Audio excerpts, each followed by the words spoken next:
mí me gusta decirlo, es la NASA de la física de partículas. Aquí es donde la mayor parte de físicos de partículas del mundo tienen sus experimentos e investigan.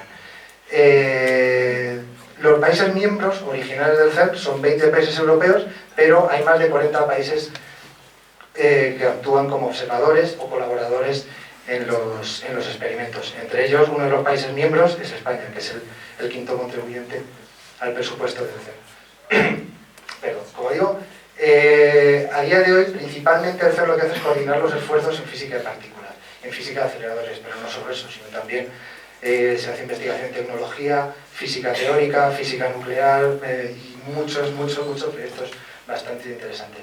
Y lo interesante del CERN es que al ser un centro público, es un centro que genera conocimientos públicos. Aquí no hay secretos militares ni rollos por el estilo. Aquí todo el conocimiento que salga de los experimentos será conocimiento del que nos podemos aprovechar todos. Y la joya de la corona en el CERN, es decir, el proyecto estrella, es el acelerador LHC, por muchas cosas. En primer lugar, porque ha sido el proyecto más importante de la historia del CERN y de la historia, se puede decir, prácticamente de la ciencia, en cuanto a la gente que ha involucrado, presupuesto, alcance y ambición que hay tras el proyecto. Ha sido diseñado por una colaboración de más de 10.000 científicos, que vienen de casi 100 países.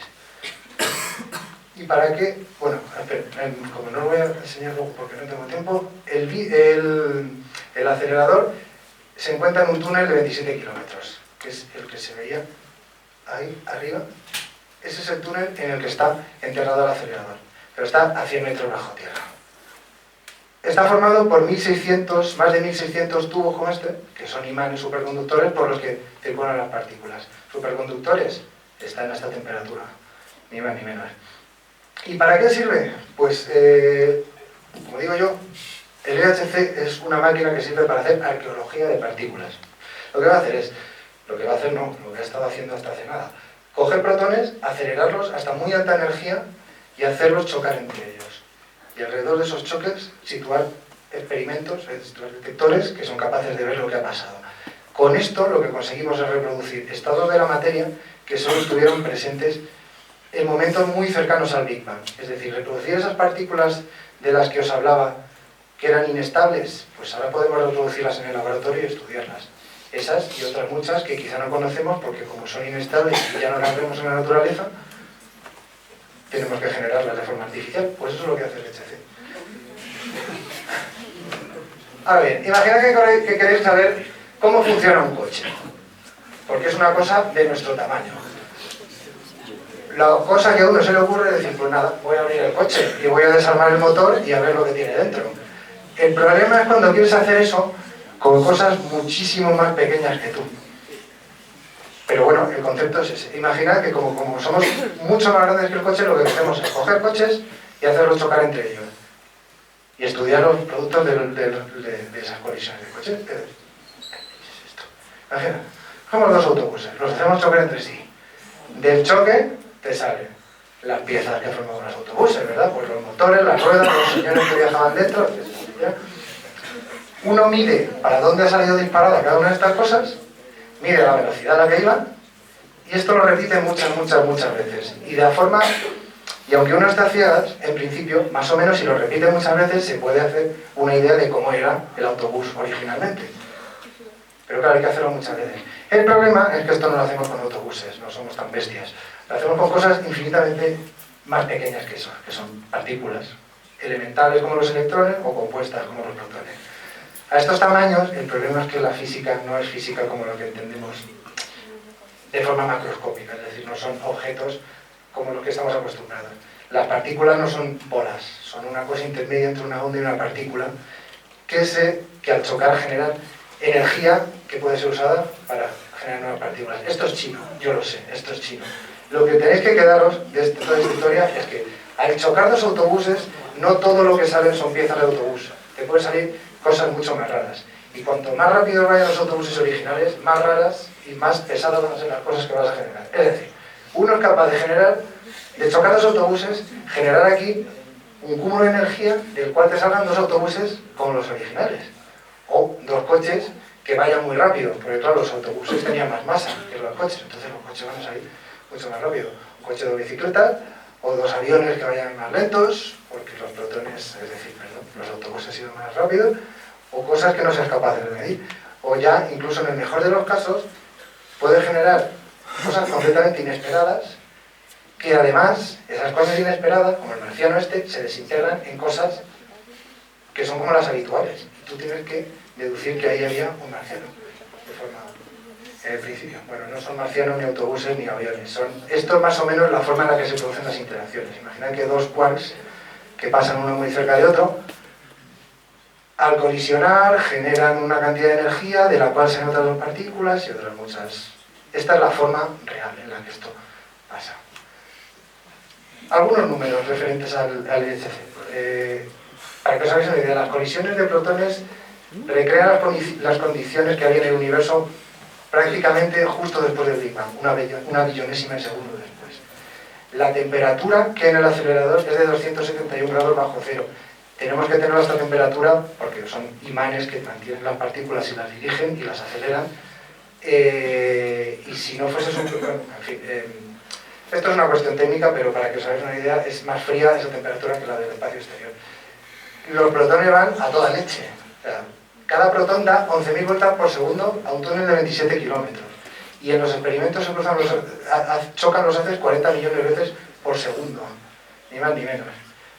Todo eso hace que la energía cinética del haz es equivalente a la de un portaaviones de 104 toneladas a 30 km por hora, pero concentrada en algo del tamaño de la sección de un cabello humano. Es una cosa brutal. Y ya os he dicho que no es el primer acelerador que se hace, pero la energía máxima de este acelerador será 7 veces mayor que la del acelerador más potente que había hasta entonces, hasta la fecha.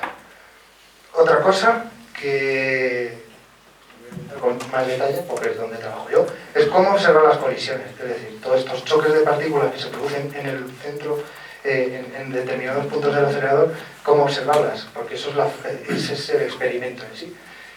Pues necesitamos un aparato que sea capaz de eso, de registrar todas las partículas que han salido de ese choque, bueno, todos los señores, aviones, coches, etcétera, que funcione como una especie de cámara digital, es decir, que vaya tomando todas las señales que le llegan y sea capaz de reconstruir que ahí en principio había un marciano, un avión, lo que sea. Hay varios tipos de detectores que, bueno, tampoco merece la pena contarlos más, pero esta es cómo funciona, es decir, como podéis ver, aquí hay varios tipos, hay varias capas, esto es como una cebolla, cada detector, cada uno de estos experimentos es una especie de multicapa, donde cada una de las capas se dedica a estudiar un tipo de partículas. Y aquí veis la estructura que tiene, luego veréis fotos reales. Retos para estos detectores. Esto, como podéis imaginar, son máquinas complicadísimas. Entre otras cosas, porque les estamos pidiendo que nos busquen partículas que se producen con muy poca frecuencia. Es decir, la mayoría de veces que dejamos chocar dos protones, que es lo que hace el LHC, nos van a salir cosas que esperamos. Es decir, nos van a salir coches o cosas conocidas, y nosotros queremos estudiar los marcianos. Las partículas raras, que digo que esperamos, se parecen mucho a las partículas que conocemos, con lo cual será muy difícil distinguir entre ellas. Esto es como si quisiéramos buscar, es literalmente una aguja en un pajar. Es como, imaginad que tenéis un dado con 100.000 millones de números y queréis estudiar el 1312. Pues para asegurarte que te sale 1312 tienes que tirar el dado al menos 100.000 millones de veces y te va a salir una. Pero la gracia es que el 1312 se parece mucho al 1314 y al 1325. Entonces hay que repetirlo muchas veces. Esa es la base y la dificultad de estos experimentos, que son experimentos de repetición. Y que hay que hacerlo muchísimas veces y comparar luego con las predicciones estadísticas. Por eso es tan rápido. Tenemos 40 millones de colisiones por segundo, ni más ni menos. Y claro, para procesar toda esta información necesitamos, ha tenido que ser desarrollado un sistema de computación específico para esto, que es el RIT. Bueno, en fin, no me enrollaré, esto da para una charla completa. Yo no soy ningún experto en el tema, pero al fin y al cabo, como digo, es un sistema de computación que se desarrolló específicamente para tratar los datos que iban a salir del LHC. Y está basado en Internet, sabéis todo, que se comparte información que está en distintos distintos servidores, distintos ordenadores, digamos, por aquí y por allá. El RAID va un paso más allá y lo que hace no es solo compartir la información que hay en esos discos, en esos ordenadores, sino compartir la capacidad de cálculo de los ordenadores y ponerlo al servicio de una red. Pero bueno, en fin, esto como digo es muy interesante, pero da para una charla completa y no me puedo enrollar. ¿Cuántos de estos puntos de cruce, cuántos de estos experimentos hay asociados al LHC? Pues tenemos estos 4. Hay 2 que son más pequeñitos y 2 más grandes. Aquí tenéis ALICE, que es uno de los pequeñitos, que está optimizado para estudiar datos en un periodo determinado de LHC. Este es otro que se llama LHCb, que tiene una contribución española bastante baja. Y los 2 grandes son estos. Atlas, que es el más grande en tamaño, digamos. Aquí ves una foto y para que os hagáis una idea, mirad dónde está un tipo, para que veáis el tamaño. Y el otro es CMS y es del que os voy a hablar, os voy a enseñar algunas cosillas más porque es en el que trabajamos aquí en Madrid. CMS es un aparato de estas dimensiones, que bueno, aquí lo veis, estos son más o menos unos 15 metros de alto por 20 y pico metros de largo, de forma modular, que pesa una friolera de 12.500 toneladas y que, como veis, como os contaba antes, es una especie de cebolla alrededor del punto de colisión que es ese de ahí. Y cada una de esas capas de la cebolla estudia una cosa determinada. No es un dibujo, veis que es una cosa real que no me lo he inventado. Aquí tenéis el detector abierto, esto se puede desplazar. Estos, como os he dicho, son 15 metros de alto. Este es el tubo por el que van las partículas y chocan por ahí en algún sitio del centro.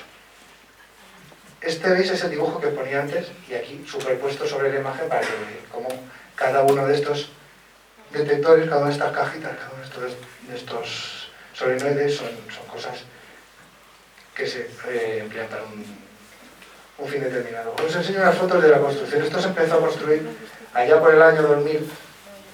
Las estructuras del experimento, los subdetectores, se empezó con el desarrollo un poquito antes. Aquí veis más o menos cómo se fue construyendo. El niño, esto es como el álbum de la comunión que enseñan las madres, pues esto es desde el niño que nació hasta los primeros pasitos, cuando le fueron poniendo medallas y demás, y los adornos, y aquí veis ya como en diciembre de 2007 estaba casi completo. Ahora, una cosa que no os he contado es que todas estas fotos, casi todas ellas, están hechas en